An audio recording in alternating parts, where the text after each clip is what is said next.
Ok.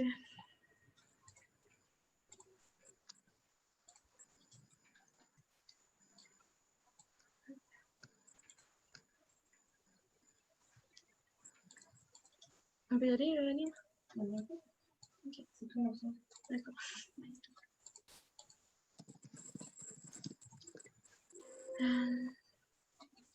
Est-ce que ça marche? Juste plus fort parce que je pense qu'on t'entend Oui. pas partout. Oui, non, j'essaie juste de mettre. Je regarde si le diapo fonctionne. Est-ce que vous voyez bien en plein écran le diapo? Oui? Ok, génial. Parce que je sais pas pourquoi ça fait pas comme. Ah oui. C'est ça. Ok. Bon, ben, du coup, bonsoir. Avant de commencer, donc j'aimerais quand même me présenter rapidement. Donc, je m'appelle Marie Ramelet. Je suis en première année de doctorat à l'Université Paris 1 Panthéon-Sorbonne sous la direction de Madame Brigitte Faugère de Paris 1 et Madame Fabienne de Pierrebourg, donc du musée du Quai Branly Jacques Chirac. Je suis élève contractuelle de l'École doctorale d'archéologie de Paris et affiliée au laboratoire archéologie des Amériques OARCA. Mon sujet de thèse consiste en l'étude des paquets et de l'acte d'emballer, d'envelopper au sein de la culture maya de la période classique. Attends, j'ai des commentaires que je ne peux pas voir. Ah, c'est bon. Donc, cette thèse, elle repose en grande partie sur l'étude archéométrique des fragments, mais les autres sources archéologiques, et notamment iconographiques, restent primordiales, tant comme source d'information que comme base de comparaison. L'emballage et la création de paquets contenant des biens tant utilitaires, de luxe ou sacrés jouent un rôle politique, rituel et économique important au sein des sociétés mésoaméricaines. Les vestiges archéologiques parvenus jusqu'à nous ne permettent que d'entreapercevoir l'importance de ces actes d'emballage. Ainsi, objets et monuments sont souvent représentés emballés, entourés de bandes de tissu, de papier, de cordes ou de cordages, au sein de scènes cérémonielles, soit rituelles.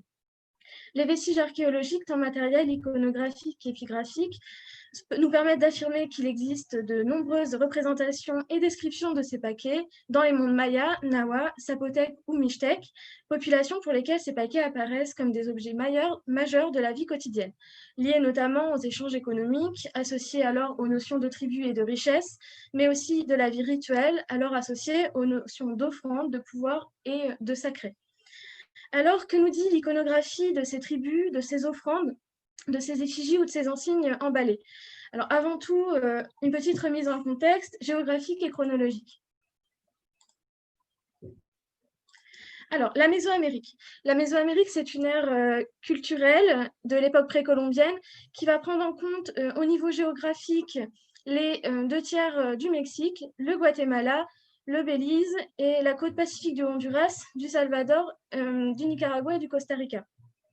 Le concept de Mésoamérique, il est défini pour la première fois en 1943 par Paul Kirchhoff, qui est philosophe et anthropologue, et elle va désigner une région habitée par de nombreux peuples qui, malgré une extraordinaire diversité, vont nouer des liens entre eux, formant une mosaïque de cultures possédant des caractéristiques propres au sein d'un même cadre culturel.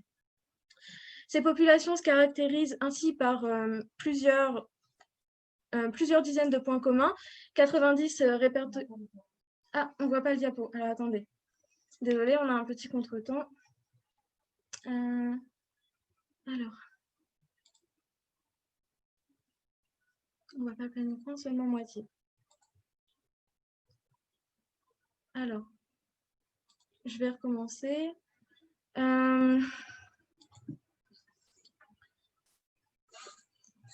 Donc. Est-ce que là, ça fonctionne ou pas? Ok. Oui, alors, ça marche. Bonjour. Okay. Bonjour, merci beaucoup. Bon, je vais laisser... comment ça s'appelle? Je vais laisser la conversation allumée, comme ça je verrai... Ah, et il voit mes notes aussi. Apparemment. Voilà. On recommence. Paramètres d'affichage. Est-ce que là, c'est mieux? Pour vous? Ouais? Ok. Ok, Ok, génial. Bon, du coup, c'est reparti.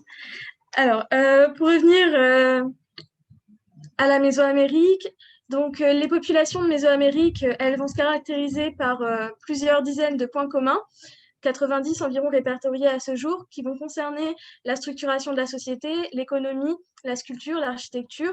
Et par exemple, on peut citer l'élaboration de structures pyramidales à degrés, l'utilisation de 2 calendriers, un civil et un religieux, et le contrôle des sociétés par une élite dirigeante. Alors, l'histoire de la Mésoamérique, elle va se diviser en grandes périodes chronologiques. Théorisée en 1951 par Robert Workshop et largement répandue ensuite par Gordon Willey et Philip Phillips à partir de 1958. Donc, simplement pour voir rapidement, on a une période archaïque qui va à peu près jusqu'à 2500 avant Jésus-Christ, une période dite pré-classique de 2500 à 200 après Jésus-Christ, une période classique de 400 avant à 200 après, c'est la période qui va ici nous intéresser, et une période post-classique de 1000 à 1519, c'est-à-dire jusqu'à la conquête. Plusieurs grandes cultures se sont développées au sein de ces différentes périodes et sur l'ensemble du territoire mésoaméricain, au nom desquels les Olmèques, la cité de Teotihuacan, les Zapotèques, les Mayas, les Toltèques ou les Aztèques. Et parmi cette culture, celle qui va nous intéresser particulièrement aujourd'hui, ce sont les Mayas. Alors, l'ère Maya que vous voyez sur cette carte ici couvre une surface globale d'environ 324 000 km² dans la partie sud-est de la Mésoamérique, c'est-à-dire sur les 5 États du sud-est du Mexique que sont le Chiapas, le Tabasco, le Campeche, le Yucatan et le Quintana Roo. Elle comprend également le Guatemala, le Belize et une partie de Honduras et du Salvador. Et elle est traditionnellement limitée à l'ouest par l'isthme de Tehuantepec, au Mexique, et à l'est par les fleuves Lampa et Salvador. Les Mayas connaissent leur apogée entre les 7e et 9e siècles de notre ère, à la période traditionnellement dite du classique récent, et elle commence à se développer à la période dite du préclassique ancien, sachant que les premières grandes cités mayas telles que Nagbe ou El Mirador vont apparaître vers 500 avant notre ère. À partir du préclassique récent et jusqu'au classique ancien se mettent en place les grandes caractéristiques de la culture maya, notamment, pour n'en citer que quelques-unes, le conte long, l'écriture et la représentation du souverain, caractéristiques qui vont cristalliser de nouvelles idéologies politiques et religieuses. Au classique récent, l'apogée maya va se matérialiser par une complexification des systèmes sociaux, politiques, économiques et religieux, dominés par des autorités politiques centralisées au sein de cités-États. Le territoire ne correspond donc ni à un royaume, ni à un empire, mais à une juxtaposition donc de cités-États formant des sociétés divisées en classes, soumises à une élite dirigeante dont sont issus les souverains. Une stratification sociale basée sur 2 classes distinctes se met en place, d'un côté l'élite et de l'autre côté la non-élite, donc ayant un accès inégal aux différentes ressources disponibles. Sachant qu'à l'époque classique, donc celle qui nous intéresse, il semble aussi apparaître une classe moyenne dont la richesse proviendrait probablement du commerce. Les activités quotidiennes des membres de la société maya, comme dans toute communauté hiérarchisée, vont varier d'après le statut d'un individu. Chacun va exercer une fonction spécifique dans la préservation de l'ordre économique et politique, et le sexe, l'âge, l'activité d'un individu vont définir sa vie courante. Richesse et pouvoir sont majoritairement aux mains de l'élite, séparés du reste de la population par leur naissance, leur richesse, leurs privilèges et le prestige. Des matériaux et des symboles spécifiques vont se mettre en place dans les parures, les vêtements, les ornementations, afin de permettre une meilleure distinction de l'élite et du peuple, en particulier vers l'emploi de matériaux précieux, rares et exotiques.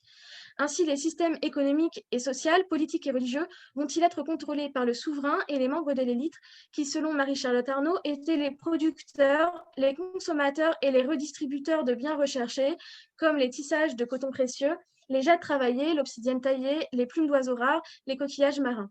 Ces systèmes permettaient avant tout à l'élite d'accéder à ces différents matériaux qui, dans l'iconographie, sont parfois représentés sous la forme de paquets ou de biens emballés. Alors, si l'on se penche plus en détail sur le système économique maya, ce dernier semble basé sur 2 grands types d'échanges.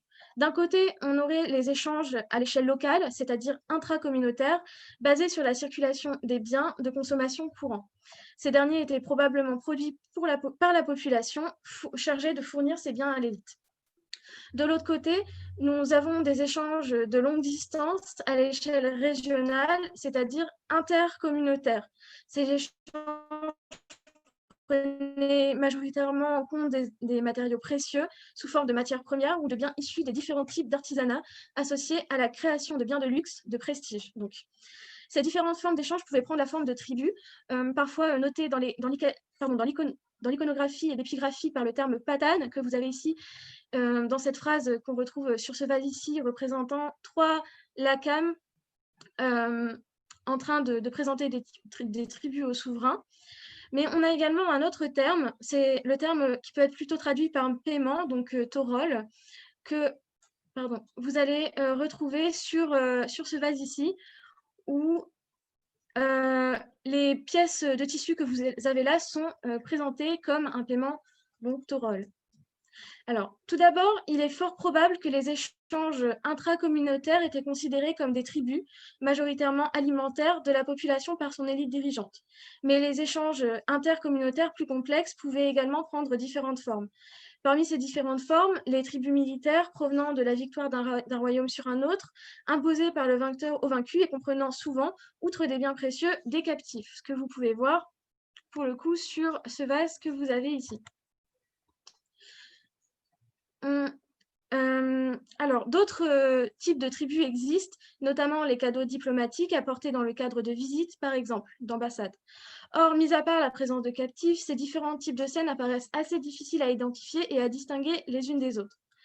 Dans tous les cas, les scènes associées à ces différents thèmes donnent à voir de nombreuses représentations d'objets emballés, enveloppés, généralement sous la forme de paquets. Paquets dont il est parfois possible, selon leur forme, leur position et les motifs qu'ils présentent, d'identifier ou d'avancer des hypothèses concernant leur contenu ou leur fonction. L'iconographie donne à voir une grande variété de paquets utilisés entre autres pour envelopper, empaqueter des marchandises, des vêtements ou des tissus, des plumes, des objets utilitaires ou de prestige. Et concernant les paquets pouvant être associés à la notion de tribu, de cadeaux emballés, 2 cas vont ici attirer notre attention du fait de la valeur monétaire dont ils semblent porteurs dans certaines scènes. Ce sont les paquets marqués du glyphe pique et les piles de tissus empaquetés. Alors, si l'on commence par ces glyphes marqués du signe pique. Alors, un des grands ensembles iconographiques de paquets présents sur certaines scènes palatiales à caractère tributaire a été pour la première fois identifié par Linda Schill et Nikolai Grube en 1993 à partir du glyphe dit du double kawak que vous avez représenté sur cette image ici. Ce glyphe, il était déjà connu puisqu'il était utilisé en épigraphie dans le glyphe du Baktoum que vous avez juste ici. Donc, et le Baktoum étant une période de 144 jours dans le conte long. Dans le cas des inscriptions retrouvées sur ces paquets, Schill et Grube vont mentionner qu'il ne s'agit pas d'une référence à cette période temporelle, mais que le glyphe possédait une lecture pi. À partir de ce fait, les auteurs proposent un mot pi ou pire pour désigner un type de paquet, peut-être, si je les cite, un paquet d'années, un paquet d'accessoires ou de parures de divinité, ou encore des paquets d'objets à caractère sacré. Cependant, cette hypothèse va être ensuite réfutée par David Stuart du fait de l'absence de similarité dans les langues mayas actuelles et de l'absence aussi de références dans les sources ethno-historiques. Stuart va proposer quant à lui une lecture du glyphe pic. Dans plusieurs autres langues mayas, le terme pic est un classificateur numéral de valeur quantitative égale à 8000 unités. Toujours selon le chercheur, cette unité se référerait sur les paquets à des fèves de cacao, signe de prestige. Le cacao étant un bien de luxe dont la consommation rituelle ou quotidienne était étroitement associée à l'élite. Les fèves étaient en outre probablement utilisées au sein de l'économie maya comme monnaie. Alors, du point de vue iconographique, les paquets marqués du glyphe pic vont se caractériser d'abord par leur forme. Comme vous pouvez le voir sur ces 4 images que vous avez en bas ici, il s'agit de paquets ronds, enfin sphériques, ovales, composés d'après les représentations de plusieurs couches au niveau d'emballage, comme vous pouvez le voir notamment sur les 2 paquets de droite, et noués par un nœud lorsque celui-ci est visible, assez simple au-dessus du paquet. Ce qui les caractérise également, ce sont les éléments les accompagnants. On a soit des paquets simples, ce sont les 2 que vous avez à gauche ici, dans ce cas-là, souvent posés près d'autres objets de tribu, d'autres paquets, des piles de tissus, des panaches de plumes, etc. Oui, il peut s'agir également de paquets composites directement associés à d'autres types de biens, des coquillages, des bijoux, des plumes ou des symboles de la natte. Enfin, ce qui les caractérise également, ce sont les positions dans les scènes. 2 grands ensembles de positions peuvent être repérés. D'un côté, nous avons les paquets simples, souvent indépendants, c'est-à-dire sans relation directe avec les individus de la scène. Ils peuvent être posés sur le sol, sous et devant ou devant une banquette, et souvent les individus ne semblent pas les remarquer. Ainsi, sur ce vase que vous avez ici sur l'écran, on voit une scène palatiale que l'épigraphie nous permet de mieux appréhender. Un messager, Ebet, du souverain de Calakmul Yuknom Yitzhakak, rend hommage à l'un des souverains de Tikal ou de Dos-Pilas. Sous le trône du souverain, un paquet est inscrit, que vous voyez ici, donc, avec le terme 3 et pic, donc ouche pic, soit 3 fois 8000 égale 24 000, sous-entendu fèves de cacao. Selon Stuart, ce nombre correspondrait exactement à une charge de fèves de cacao dans le Mexique central de la période post-classique. Ici, la place du paquet permet d'avancer deux hypothèses quant à son utilisation. La première, c'est qu'il s'agirait d'un tribut, d'un cadeau diplomatique apporté par le messager de Calakmul au souverain représenté. La seconde, au vu de la centralité de la position, pile au milieu de la banquette du souverain, permettrait d'avancer qu'il pourrait s'agir de la part du souverain d'une démonstration de richesse. Le souverain n'y prête aucune attention, mais ce paquet est visible aux yeux des autres personnages, mettant en valeur un bien luxueux et d'une grande valeur monétaire, concentré à l'intérieur du paquet. L'objectif serait donc de mettre en valeur la richesse du souverain recevant, et ce type de paquet ferait alors peut-être part, dans ce cas, du décorum des lieux de réception palatiale. On a une représentation assez similaire sur l'une des peintures murales de la salle 1 de Bonampak, donc juste ici. Un de ces paquets, celui qui se trouve juste là, serait inscrit de l'inscription 5 ou Ho Pik Ka Wa, sous-entendu cacao, soit 5 fois 8000 fèves de cacao. Cette expression complète permet de comprendre comment le classificateur numéral PIC peut être utilisé devant un nom, la plupart du temps sous-entendu. On a donc ici deux exemples permettant de lier la présence de paquets au sein de scènes palatiales à la mise en valeur de notions telles que le statut ou la richesse d'un individu, notions se trouvant à la base des relations sociales et économiques de l'époque. De l'autre côté, ce classificateur numéral PIC se retrouve sur des paquets composites intéressant à plus d'un titre. Ce type de paquet se retrouve surtout sur un grand ensemble de céramique de style codex, représentant des scènes très similaires de confrontation. À gauche, vous avez un ou plusieurs guerriers se caractérisant par leurs lances et leurs boucliers, que vous voyez ici et ici, par des coiffes zoomorphes, ainsi que par des peintures faciales et également la présence de ces pectoraux noués. De l'autre côté, à droite, toujours la même représentation. Donc, un premier individu, un dignitaire ou un noble, se caractérisant par ses éléments de parure. Ce dernier est suivi d'un ou de plusieurs autres individus, des courtisans ou des domestiques, portant des paquets marqués du glyphe pic et plus précisément de l'expression Krun pic. Je qualifie donc ces paquets de composites puisqu'ils sont toujours associés à d'autres biens précieux, donc notamment dans le cas de ces deux paquets ici, des bijoux en jade, des coquillages et surtout des panaches de plumes de quetzal. Du fait de leur inscription et de cette situation de confrontation, il est possible que l'iconographie de ces vases fasse écho à des scènes de présentation de tribus. Cependant, il est intéressant de noter que tous ces personnages sont représentés à mi-corps dans ce qui semble être des représentations de l'élément aquatique. D'ailleurs, ce groupe de céramique est aussi connu sous le terme de water group. Or, ce contexte pourrait donner aux scènes un caractère plutôt rituel et au paquet un caractère peut-être plutôt d'offrande.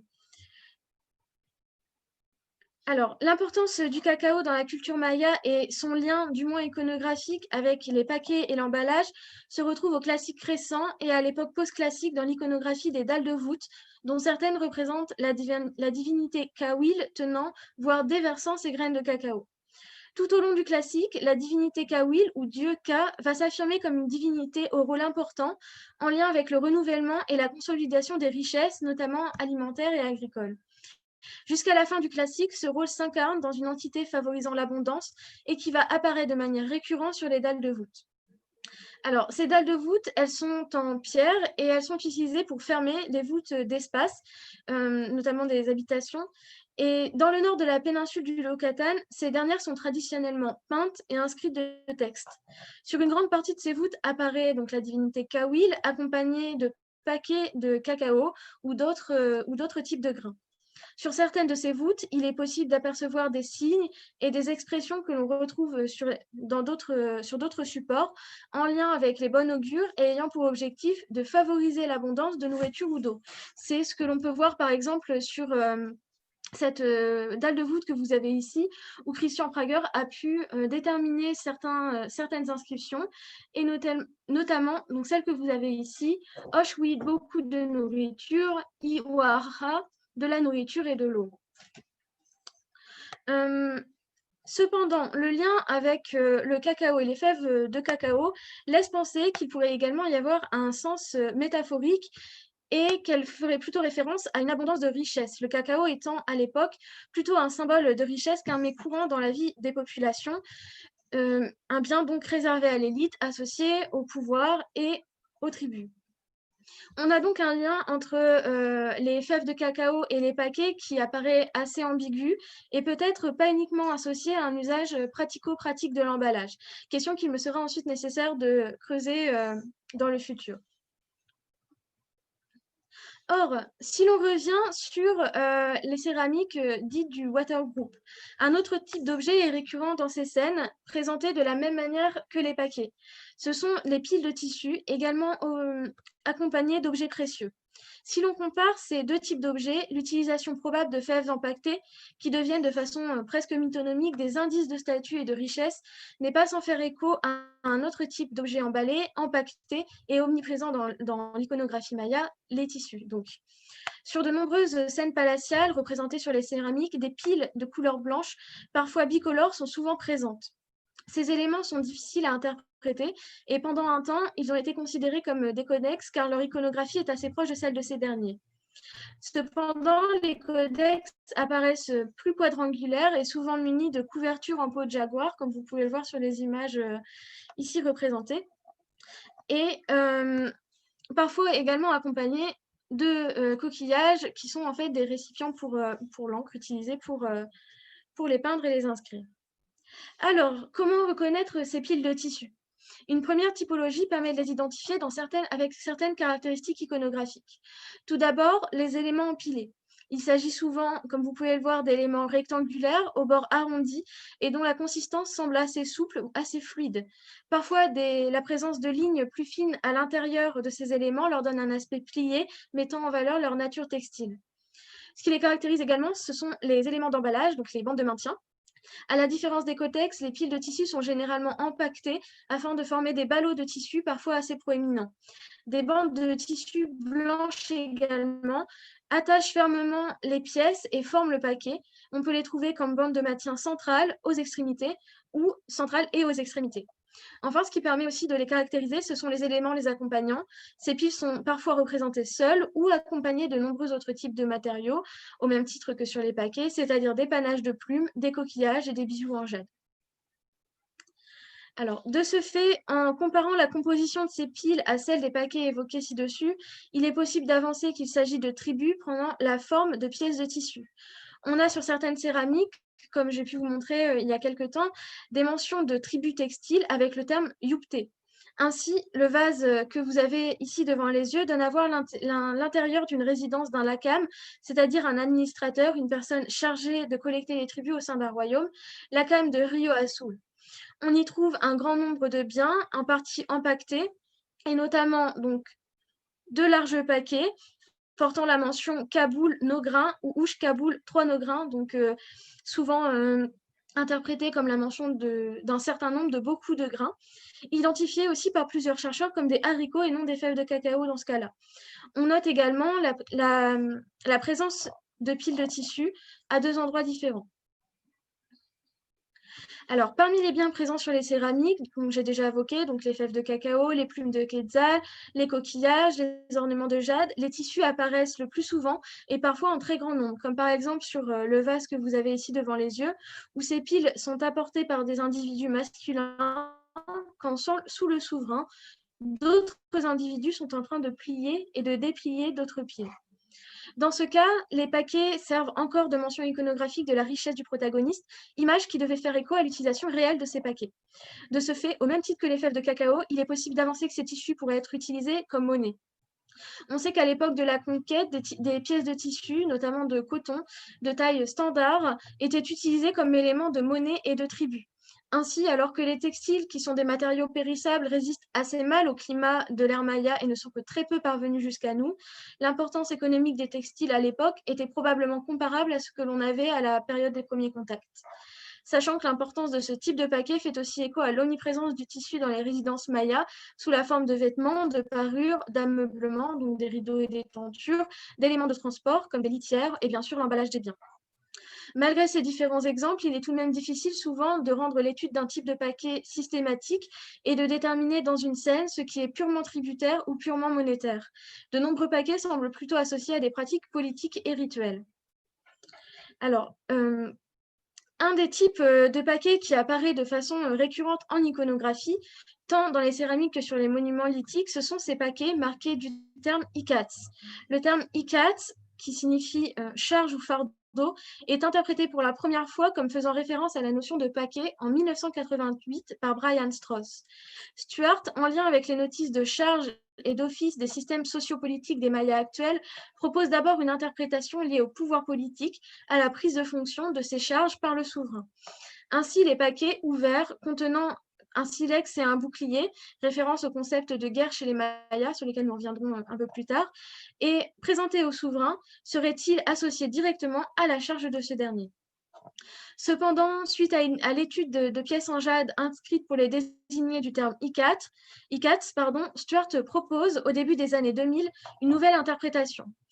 Le contenant de ces paquets serait des objets travaillés en jade, donc pas du jade comme matière première, et plus spécifiquement des bijoux.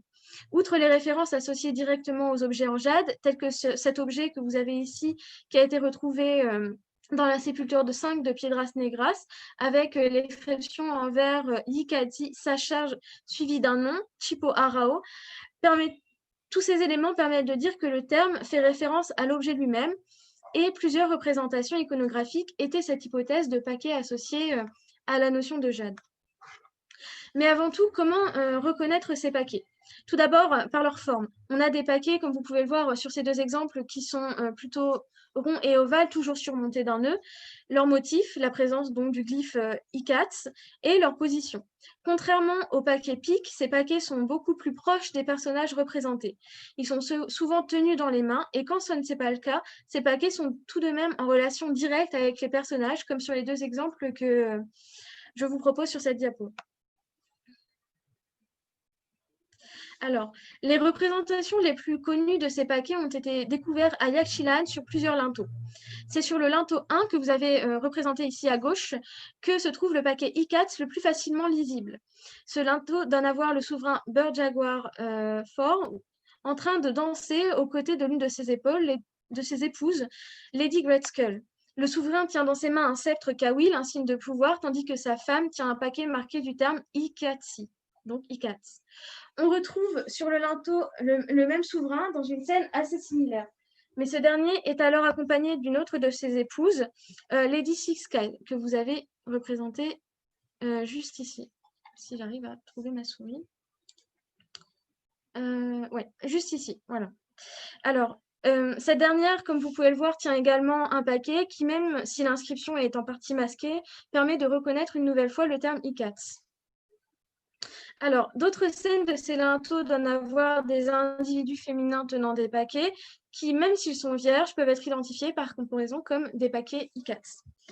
Au vu de ces différents exemples, on peut avancer que ces paquets, dans certains contextes, semblent tout de même particulièrement liés à l'élite dirigeante, voire à la fonction même du gouvernement, et pour plusieurs raisons. Tout d'abord, la mise en relation étroite et systématique avec des protagonistes humains ou divins liés aux notions de pouvoir et de commandement, mais aussi l'association de ces paquets ikats avec d'autres objets liés au pouvoir, et notamment à des sceptres kawil associés aux notions, encore une fois, d'accession au pouvoir, d'intronisation. Cependant, le terme d'ikats, du fait de son sens premier associé à la notion de charge, apparaît comme un terme assez général. Il est donc assez difficile d'affirmer que le jade correspond au sens exact du terme pour les Mayas précolombiens. Il pourrait cependant s'agir d'une expression se référant aux objets précieux qu'il s'agit sous le nom de tribut. Ce terme ferait ainsi référence à des paquets contenant des biens de luxe, tels que des bijoux en jade, mais aussi des plumes, peut-être de quetzal, des peaux de jaguar. On trouve d'ailleurs des inscriptions mentionnant l'utilisation de ces paquets ICATS au sein de scènes palatiales, comme... Ah, alors, attendez, on a un problème sur... Moi, je ne l'ai pas sur... Comment ça se fait? Alors, attendez, on a un petit problème technique. Alors... je comprends bien voir parce que moi, j'ai ça sur l'écran.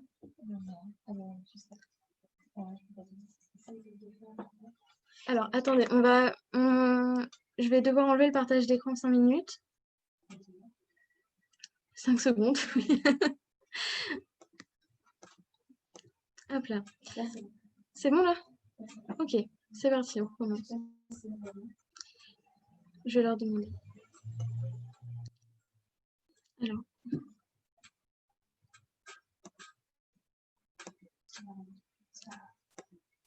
Attends, non, mais là ça va. Ok, on va y arriver. Hein? Oui. Pardon, on va y arriver. Alors, hop. Et les joies de... Hop là. Je pense que... Est-ce que quelqu'un pourrait me dire si vous voyez le diapo dans son entièreté ou pas? Oui, je pense. D'accord, bon, parfait. Alors, il faut... Attendez, je regarde. Hop. On voit également les notes. Ouais, il y a encore les notes qui se sont...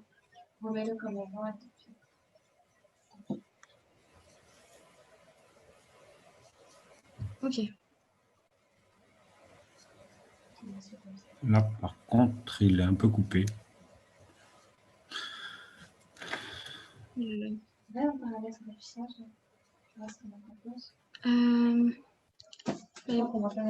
sais pas du tout, ouais.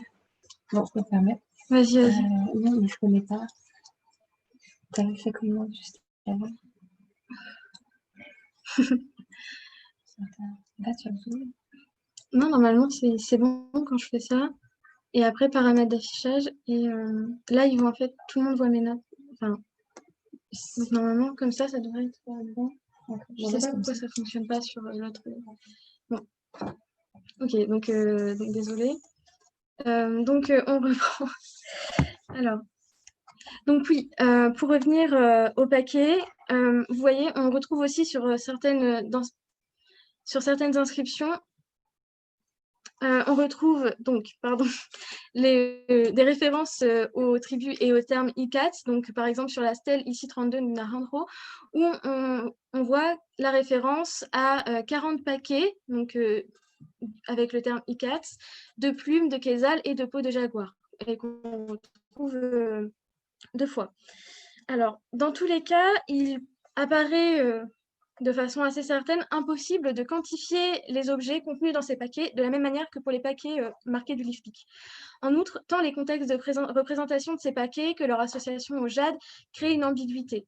Il ne s'agit pas uniquement d'objets liés à l'économie et à la richesse, mais aussi probablement aux rituels et aux offrandes. En Mésoamérique en général, les paquets sont souvent associés aux origines de la communauté, enveloppant, protégeant et sacralisant des objets ayant appartenu à des fondateurs dynastiques ou à des divinités tutélaires. Un des aspects fondamentaux des systèmes religieux mésoaméricains est l'importance et l'omniprésence de la communication entre les hommes et les divinités, communication qui passe entre autres par le biais de paquets. Il semble donc que ces paquets soient intimement associés à la légitimation publique du pouvoir et de l'autorité, et leur importance comme moyen de légitimation se retrouve dans l'ère Maya, à Yaxchilan, mais aussi dans d'autres sites. Et pour ce faire, j'aimerais vous parler de Palenque. Alors, les sites qui vont nous intéresser vont se trouver ici. Donc, c'est ce qu'on appelle le groupe de la Croix, que vous avez ici, est composé de ces 3 temples que vous avez ici. Donc, le temple de la croix feuillue, le temple de la croix et le temple du soleil. Ce groupe de la croix est un complexe cérémoniel le plus important de Palenque. Les bâtiments que l'on peut voir aujourd'hui ont été construits sous le règne de Khan Balam II et les temples de la croix feuillue et du soleil sont situés sur des promontoires naturels, respectivement sur les côtés nord, est et ouest de la place. Les bâtiments sont formés de soubassements pyramidaux et de grands temples à double voûte, à l'intérieur desquels se trouvent des sanctuaires indépendants. Ils abritent d'extraordinaires panneaux sculptés dans la pierre calcaire, avec des scènes d'une iconographie élaborée et des textes glyphiques étendus. Chaque temple avait un dieu protecteur et était symboliquement associé à un niveau du cosmos. Le temple de la croix était associé plutôt au niveau céleste et représentait l'habitat mythique où sa divinité régnante était née, Chak, connu aussi sous le nom de G1 de la triade de Palenque. Le temple de la croix feuillue était associé au niveau terrestre et son dieu tutélaire était probablement Kawil, associé à l'agriculture et associé également à G2. Le temple du soleil représentait le monde souterrain et sa divinité protectrice était Kinishara Pakal, dieu solaire, ou le dieu jaguar de l'inframonde, connu sous le terme G3. Cette triade de Palenque consiste en 3 divinités nées d'un progéniteur qui nous est inconnu, parfois associées à un aspect du dieu maïs, et ces divinités régissaient chacun des temples du groupe de la croix.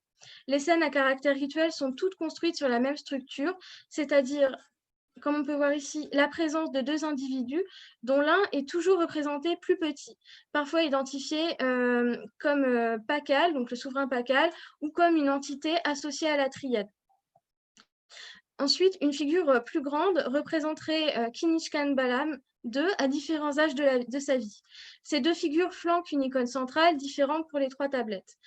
Khan Balam tient dans ces différentes scènes des effigies fantastiques, probablement associées aux entités tutélaires des différents temples et souvent identifiées comme des représentations du dieu Ka, donc du dieu Kawil, ou parfois également du dieu bouffon, ou appelé Chester God. Il est intéressant de noter, quelle que soit leur identité, que ces effigies ne sont jamais touchées directement par les personnages. Ils sont tenus à l'intérieur de textiles qui, au vu d'une des représentations, donc celle que vous avez tout à droite, permet d'avancer que ces tissus servaient à emballer ces objets au sein de paquets. L'ouverture de ces paquets se faisait probablement dans un contexte rituel précis et les tissus servaient, une fois l'objet déballé, d'éviter de toucher, éviter un contact direct avec une entité qui devait posséder une essence surnaturelle. Du point de vue archéologique, ce type d'effigie n'est pas sans rappeler les excentriques emballés retrouvés dans la structure Rosalila de Copan, sur laquelle nous reviendrons dans quelques instants. On a également retrouvé à Palenque quelques représentations de paquets dits d'accession, c'est-à-dire liés à la prise de pouvoir à l'intronisation du souverain, ouverts et révélant des contenus composés d'objets rituels associés probablement au pouvoir.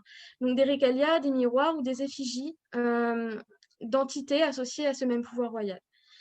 Pour ne prendre qu'un exemple, on peut se pencher sur la tablette du palais de Palenque.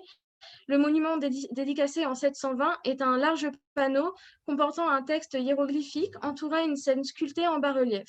Cette scène donne à voir les parents du souverain, Kinichkan Rochitam, qui sont les parents qui sont donc Pakal et Lady Tsagbu Arao, qui présentent ses régalias au souverain. Son père lui tend une coiffe quand sa mère lui tend un ensemble d'insignes militaires, un silex personnifié, Tohok et un bouclier Pakal, sachant que les 2 termes ensemble, Tohok-Pakal, forment un diphrasisme faisant référence au concept de guerre chez les Mayas. Ces objets semblent faire partie d'un paquet ouvert dans le cadre de cette scène, paquet qui a été probablement posé dans un plat, qu'on peut voir en rouge, ici utilisé pour présenter l'objet, évitant encore une fois tout contact, tout toucher humain direct. Détenant une énergie secrète, invisible, l'acte d'emballage ou d'empaquetage semble répondre à 2 objectifs majeurs en lien avec les objets contenus dans ces paquets. Les protéger de la vue et du toucher du profane, mais aussi et surtout contenir leur pouvoir au sein de l'enceinte close que forme le paquet. Alors, l'importance des paquets prenant la forme d'offrandes ou de réceptacles du sacré est également visible par le fait que même les dieux dans l'iconographie enveloppaient les instruments et autres objets sacrés dans des ballots rituels qui, selon Dori Rens-Budé, devaient probablement contenir des objets en lien avec la création ou l'équilibre cosmique ou des objets de pouvoir divin. C'est le cas de ces deux vases que vous avez ici. Les scènes sont très probablement des scènes surnaturelles qui auraient lieu dans le monde souterrain, donc l'inframonde, et représenteraient une assemblée de dieux se présentant devant une divinité que vous avez ici, et identifiée la plupart du temps comme le dieu El. C'est une divinité importante de l'inframonde, également associée aux tribus et aux marchands. Alors, si on se concentre plus en détail sur ce vase que vous avez là, on voit que la première face donne à voir le dieu El. Donc, la première face, c'est celle tout à droite. Donc, donne à voir le dieu El, âgé, caractérisé par son cigare et sa coiffe en oiseau moine. Il est assis sur un trône en jaguar, en peau de jaguar, devant un paquet Ikats que vous avez juste ici, juste derrière lui. Il est en train de discuter avec 10 autres divinités assises en face de lui. 2 autres paquets ont un rôle central au sein de cette scène. Ils sont tous les deux marqués de l'expression Bolon Ek Kab, 9 plus le glyphe étoile sur Terre, ce glyphe étant encore particulièrement débattu et plusieurs hypothèses ont été avancées par différents chercheurs. Donc, première hypothèse, dans le cadre de ces paquets, Bolon déjà ne serait pas un chiffre, mais une mention de quantité, soit, encore une fois, beaucoup. Nicolas Grubeux et Justin Kerr en 1998 vont proposer une référence à de nombreuses étoiles, de nombreuses terres, associées au texte qui fait référence à la date de création du monde, donc 4 Arao, 8 Kunku. Ces paquets contiendraient, selon les deux chercheurs, des étoiles qui auraient ensuite été placées dans le ciel et des terres qui auraient couvert la surface de la Terre. Toutes ces divinités participeraient alors à l'acte de création primordiale et soutiendraient le dieu El, qui est l'un des principaux âgeux de la création de l'univers.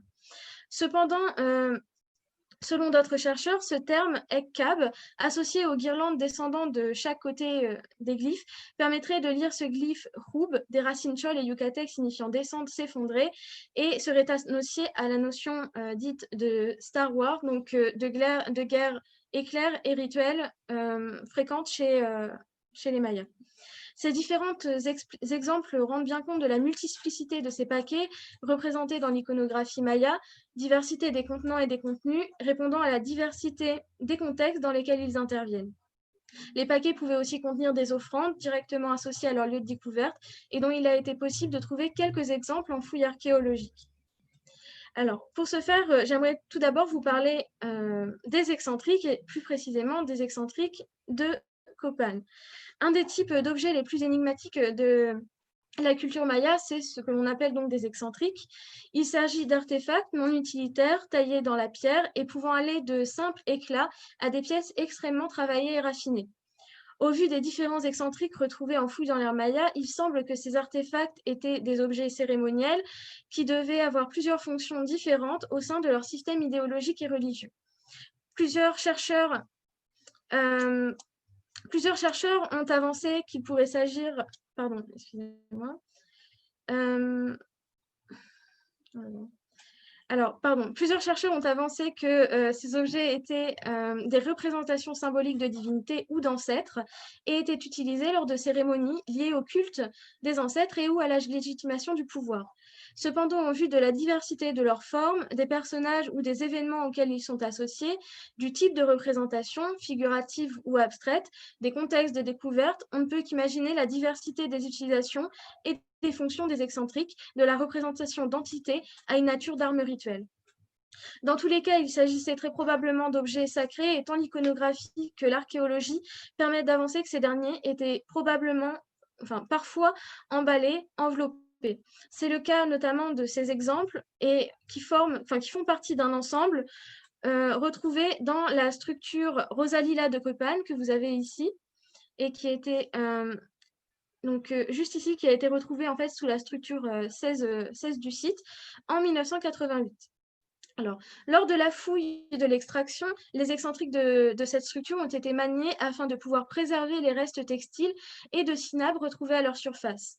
6 de ces excentriques étaient polycéphales et les têtes dirigées vers plusieurs directions à la fois, évoquant, selon les chercheurs ayant retrouvé ces excentriques, un possible rôle de protection.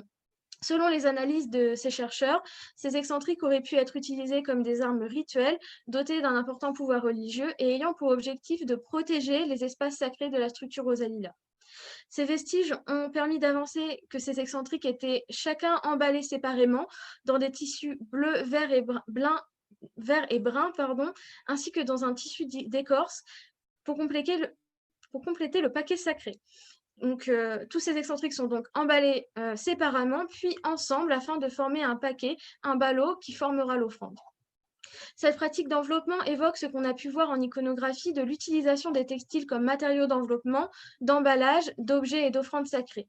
On est ici dans quelque chose qui n'est pas sans rappeler donc les représentations des silex personnifiés, comme ceux qu'on a pu voir sur la tablette de Palenque, que nous avons vu tout à l'heure, même si l'offrande ici est faite au monument et est intrinsèquement liée à lui, à la protection de son espace sacré. Alors, d'autres excentriques probablement emballés ont été découverts dans l'ère Maya, notamment au Belize sur le site d'Aktoum Bakab en 1996, fouillé par l'équipe de Jamie O. Cet excentrique que vous pouvez voir sur cette image est différent de ceux qui ont été découverts à Copan. Il s'agit là d'une lame d'obsidienne verte dans la continuité d'une forme circulaire. Cet excentrique était associé à une sépulture et par l'utilisation d'un microscope électronique à balayage, les chercheurs ont effectué un examen précis des traces présentes sur l'excentrique et ont découvert la présence de minuscules résidus minéraux et de textiles, ce qui permet d'avancer l'hypothèse d'un emballage probable de cet excentrique dans un tissu au moment de sa déposition, ou l'utilisation de textiles pour le décorer. Au vu des traces, il est impossible de trancher sur la question. Dans tous les cas, ces excentriques sont des éléments de prestige associés à l'élite et beaucoup ont été trouvés dans des dépôts d'offrandes ou en contexte rituel. Les traces d'utilisation sur cet artefact permettent de proposer l'hypothèse qu'il était peut-être porté dans un sac ou attaché à une lanière en cuir, éventuellement comme un ornement porté par un officiant religieux lors d'un rituel. Il n'est cependant pas possible de savoir s'il s'agissait d'un objet d'apparat ou ayant une signification symbolique ou surnaturelle. Or, les caves étaient des lieux extrêmement importants pour les Mayas, en lien avec les notions de vie et de mort, de fertilité, d'émergence du maïs. Il s'agissait d'entrées, de portails vers les mondes souterrains, de lieux de création et de rituels importants, en lien avec les ancêtres et le monde surnaturel. Ainsi, les artefacts retrouvés dans les caves apparaissent-ils rituellement significatifs, même lorsque leur fonction précise ne peut être définie. Dans l'ère Maya, les caves apparaissent donc comme des lieux rituels par excellence et plusieurs exemples iconographiques et archéologiques permettent d'avancer le dépôt d'offrandes de nourriture empaquetées dans ces lieux. C'est le cas par exemple des épis de maïs retrouvés à Barton Creek Cave au Belize.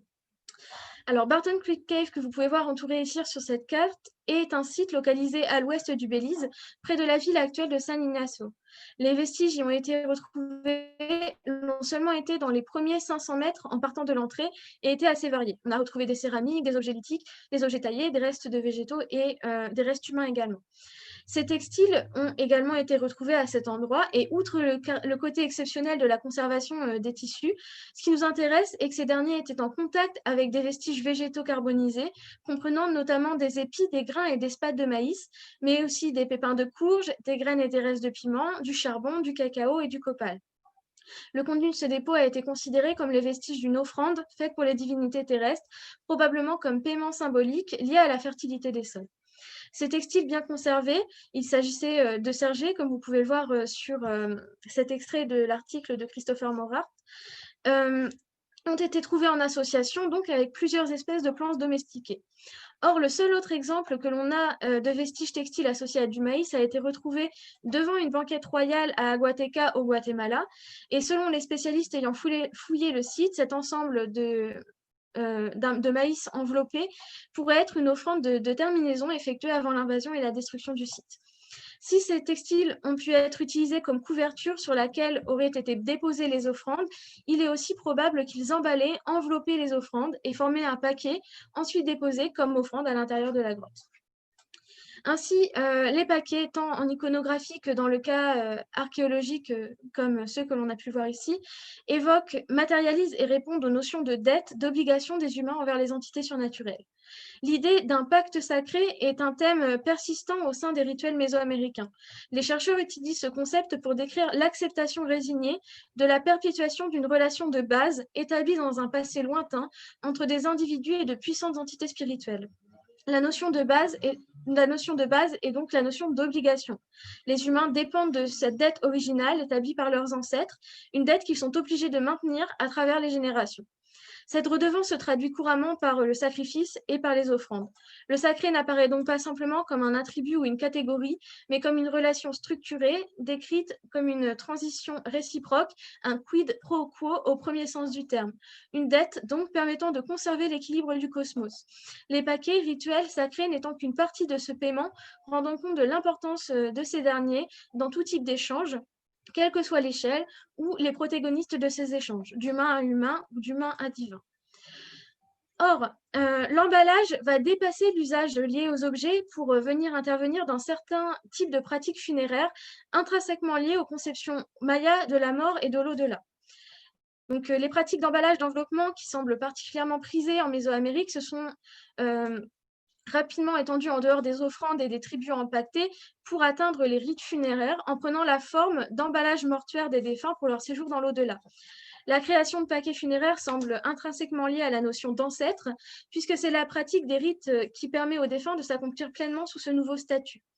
Alors, le rôle des textiles comme support, voire contenant du sacré qui les caractérise lors des cérémonies, s'accomplit pleinement dans le cadre mortuaire. Du fait de leur capacité à exprimer et à matérialiser le sacré, les tissus apparaissent comme le matériau le plus à même d'envelopper un individu, échangeant, passant d'un statut de défunt à celui d'ancêtre, rôle qui semble tenir depuis l'époque dite préclassique en Mésoamérique. Alors, du point de vue archéologique, des tissus ont été retrouvés à plusieurs reprises comme matériaux de base de l'enveloppement des corps. Une des premières tombes où il est possible de supputer la présence d'un paquet funéraire est la sépulture 85 de Tikal, où semble avoir été enterré le fondateur dynastique Yashepshok. D'autres traces d'enveloppement dans des tissus ont été retrouvées dans la tombe 2 de Kaminal Rouyou, mais également à Rio Assoul, notamment dans la tombe 19. Datée de la période classique ancienne, la sépulture contenait les restes d'un adulte déposé sur une litière recouvert d'un matelas, et le mort aurait été recouvert de cinabre et d'autres matériaux organiques, puis enveloppé dans 3 couches de tissu. À la même période ont été également retrouvés des vestiges à la Manaï, mais aussi à Altunra au Belize. Enfin, de nombreuses sépultures à Calakmul présentent l'utilisation de paquets funéraires faits de textiles, comme c'est le cas sur les planches que vous pouvez voir ici sur cette image, du souverain Yuknami Chakak ou de l'individu de la sépulture 15-1, dont le paquet est extrêmement bien conservé, nous donne un exemple impressionnant de ce type de paquet funéraire. Mais alors, que nous dit l'iconographie ? Alors, en fait, plusieurs représentations évoquent l'importance du tissu au sein des paquets funéraires mayas. La représentation la plus parlante est issue du vase de Berlin, du vase de Berlin. Si la présence de cet objet n'a pas été, la provenance de cet objet n'a pas été identifiée, il s'agit cependant d'une représentation unique des rites funéraires mayas. La première scène, que vous voyez donc à droite, représente l'inhumation d'un homme de l'élite. L'homme est mort, les yeux fermés, et est allongé sur un banc ou une litière en pierre. À l'arrière, une représentation de la montagne, et on voit que le corps est enveloppé dans un linceul lié par 9 nœuds. Autour de lui se trouvent 6 deuilleurs se lamentant, penchés sur le corps du défunt, et dont les costumes évoquent celui du dieu Maïs. La deuxième scène, quant à elle, semble évoquer la renaissance du défunt sous la forme d'ancêtre ou du dieu Maïs en personne. L'homme au milieu est représenté entouré d'un homme et d'une femme qui sont probablement ses parents. Les 3 individus semblent sortir de terre sous la forme d'êtres hybrides, mi-humains, mi-végétaux, évoquant des plants de maïs ou de cacaoyer, et les doigts s'allongeant et se transformant en racines tireraient leur substance vitale du corps squelettique en décomposition du défunt, enterré sous le temple pyramidal que vous pouvez voir ici. La mise en paquet funéraire apparaîtrait alors comme l'événement majeur d'une période intermédiaire par laquelle passe nécessairement le défunt avant de renaître sous la forme d'un esprit ou d'un ancêtre et d'atteindre l'au-delà. En effet, il y a peu de doute que le linceul du fardeau funéraire abritant le corps du défunt lors de son séjour dans l'au-delà consistait en plusieurs couches de tissu. Ce linceul est maintenu en place parce qu'il peut être des cordes ou d'autres bandes de tissu nouées au niveau du côté droit du défunt. L'importance des tissus, encore une fois, est ici bien illustrée. Physiquement, ces derniers sont les seuls éléments visibles constituant le paquet funéraire. En outre, les tissus sont symboliquement et inextricablement liés au sacrifice, et donc à la mort et au monde souterrain. Enfin, ce type de pratique permet probablement de minimiser la rupture que devait représenter le décès d'un souverain, d'un Kugularao au sein d'une société maya. Le corps du souverain jouait un rôle prépondérant dans les mentalités mayas puisqu'il consistait en un élément central de l'équilibre cosmique. D'intenses rituels sont donc nécessaires afin de combler la rupture créée par une mort royale. Cette nécessité d'annihiler le danger passe en grande partie par la mise en pratique des rites funéraires. Vivants, les corps royaux sont l'incarnation de la vitalité du royaume. Morts, leur corps en décomposition signifie un royaume en transition, voire tourmenté. Les funérailles royales et la vénération subséquente du cadavre faisaient partie des obligations du successeur. De plus, la chercheuse Annabelle Cedric identifie l'individu représenté sur le registre inférieur de la stèle 40 que je vous ai représenté sur cette image comme un défunt enveloppé dans un paquet funéraire. Alors, selon la chercheuse, la stèle 40 représenterait dans le registre supérieur un souverain maya répandant une substance dans une chambre en dessous de lui. La forme bien distinctive d'une voûte à encorbellement que vous avez juste là signifierait que l'espace inférieur est une sépulture en pierre, ce qui sous-entend que le personnage tenant un éventail en plumes dans la sépulture est mort. Enfin, plutôt un bouquet de plumes. À la place de son corps se trouverait un petit autel, trop petit pour contenir le reste du corps, que la chercheuse interprète comme le fait que l'individu ne pourrait plus marcher sur Terre. Il s'agirait alors d'un ancêtre défunt pouvant être animé lors de rituels, mais qui serait à jamais entravé dans la sépulture. Cette association de la vie et de la mort est une caractéristique des représentations des paquets funéraires en Mésoamérique. Alors, pour conclure, on peut noter une nouvelle fois l'omniprésence des paquets dans l'iconographie et plus généralement dans la vie des Mayas précolombiens. S'il est impossible de limiter l'utilisation de ces paquets à de simples fonctions pratico-pratiques, il semble également difficile de rattacher l'ensemble de ces productions à la notion de paquet sacré que l'on voit souvent apparaître lors de l'étude ou des références à l'emballage des biens, que ce soit des cadeaux, des tributs ou des offrandes empaquetées. Alors, plusieurs questions se posent. Comment déterminer le rôle de ces paquets au sein de ces scènes? Par rapport au contenant, c'est-à-dire aux matériaux d'emballage, aux motifs, aux glyphes, ou par rapport au contenu, au contexte de découverte ou de représentation? Un même paquet dans différents contextes a-t-il toujours la même fonction et la même nature? Dans tous les cas, l'importance rituelle et politique des paquets semble s'inscrire dans une vision mésoaméricaine du monde pour laquelle le principe de toute chose se fonde sur un flux constant qui anime ce qui existe. Les actes d'emballage ainsi que les paquets semblent répondre à une volonté et à une nécessité de réguler, d'envelopper et de conserver une énergie au sein de paquets, voire au sein d'autres monuments, que ce soit des objets ou d'autres objets ou des individus enveloppés. Contenir et révéler, donc, apparaissent comme intrinsèquement liés aux notions de sacré et aussi de préciosité. La création de paquets et l'acte d'emballage en général ne peuvent donc être restreints à la question du conditionnement, pourtant particulièrement importante, mais jouent aussi un rôle symbolique et rituel fort, permettant de rendre le sacré manifeste dans le monde des humains et permettant d'appréhender, voire d'utiliser des forces naturelles ou surnaturelles parmi les plus puissantes présentes au sein des systèmes de pensée mésoaméricains, que seule la création et la vénération des forces sous la forme de paquets permettent aux hommes de maîtriser. Et du coup, merci de votre attention.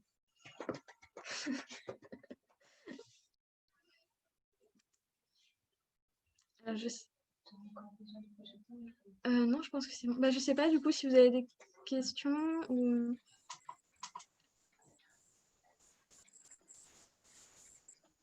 J'essaie de voir les conversations.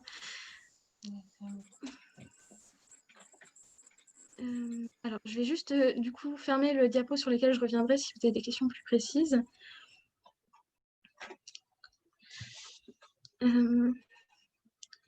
Bonjour Marie. Alors, je lis, je ne sais pas si tout le monde peut voir, mais... donc, bonjour. Je demandais si tu as vu le type de paquet E4 se fermer, celui qui porte les femmes avec Shilan, ici porté par des hommes. Alors, à Yachilan, en faisant mes recherches, non, j'ai pas vu de paquet représenté avec le glyphicat. Ce sont toujours les femmes qui les représentent, ce qui permet en fait aussi de reconnaître et d'identifier par comparaison ces paquets lorsqu'ils ne sont pas inscrits. Après, pareil, dans les monuments lithiques, je n'ai pas retrouvé aussi d'autres mentions, représentations vraiment de ces paquets. Donc, il semble aussi associé au genre féminin, mais pour l'instant, il faudrait plus de données pour pouvoir l'affirmer.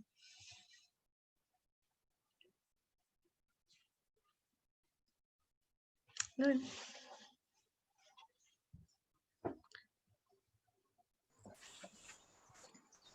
Marie, moi je me posais une question aussi, c'était super intéressant et comme on voyait beaucoup de textiles brûlés dans les rituels, est-ce que tu penses, parce que je suppose qu'on a très peu de traces, qu'il faudrait vraiment voilà, des gens spécialistes des charbons, etc., pour savoir s'il y avait des paquets de textiles donc, qui étaient brûlés, est-ce qu'il pouvait y avoir là aussi une symbolique particulière ou est-ce qu'on n'a aucun indice?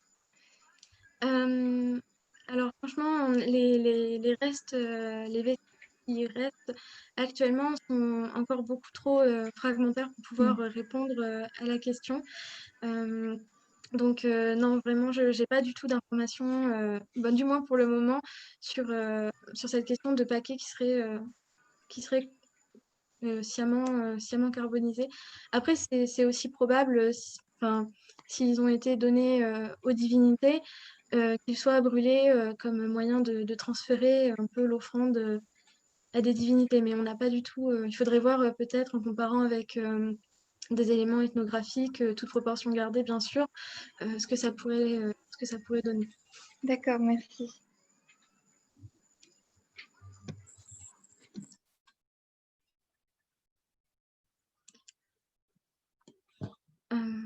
Je ne sais pas s'il y a d'autres questions. Toi, moi, je ne sais pas du coup si vous avez d'autres questions ou si tout va bien. Non, mais c'est parce que c'est bon. Non, c'est bon. Ouais. Tu viens de dire le mot 2. Du coup, je vous remercie toutes et tous d'être venus.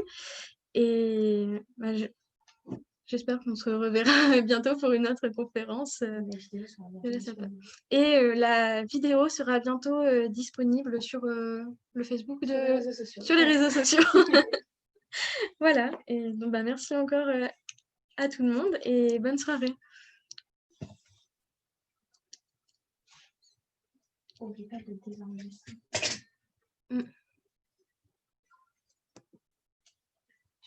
Tu conserves. Là, t'as fermé?